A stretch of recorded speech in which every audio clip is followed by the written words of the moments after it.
समोर जो भला मोठा पर्वत दिसतोय तो आहे अंजनाद्री पर्वत, म्हणजेच भगवान श्री हनुमंत यांचं जन्मस्थान। हा डोंगर कर्नाटकमधील हम्पी या दगडांच्या शिवारामध्ये अतिशय हिमाकामध्ये वसलेला आहे आणि इथे जाताना आपल्या महाराष्ट्रात जसे आढळतात तसे मातीचे डोंगर नाहीत बरं का, तर इथले डोंगर अक्षरशः भल्या मोठ्या दगडांनी तयार झालेले आहेत। आम्ही सुंदर अशा रस्त्याने पुढे जात होतो आणि रस्त्याच्या दुतर्फा तुम्हाला डोंगरच पाहायला मिळते आणि हीच नयनरम्य दृश्य डोळ्यांमध्ये टिपत आम्ही अंजनाद्री पर्वताच्या पायथ्याशी पोहोचलो। पोटाला थोडासा आधार मिळावा म्हणून आम्ही तिथल्या स्टॉलवर थोडंसं खाऊन घेतलं।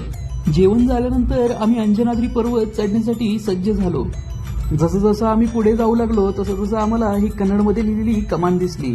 आता आमच्यातल्या कुणालाच कन्नड वाचता येत नसल्यामुळे आम्ही तसेच पुढे आलो। पुढे आल्यानंतर पाण्यामध्ये खूप सारे सुंदर असे मासे होते ज्यांना लोक खायला टाकत होते आणि आम्ही हळूहळू पायऱ्या चढू लागलो। आता एका दमामध्ये पायऱ्या चढणं शक्य नसल्यामुळे आम्ही मध्ये मध्ये थांबे घेत होतो। डोंगरावरून आम्ही पार्क केलेल्या गाड्या पाहत आणि अशा वाटा काढत आम्ही एकदाचे डोंगरावर पोहोचलो। मंदिराचं शिखर पाहिल्यानंतर आमच्या जीवामध्ये जीव आला। आम्ही दर्शनासाठी पुढे पुढे जाऊ लागलो। त्यानंतर आमच्या लक्षात आलं की चित्रीकरणास बंदी आहे।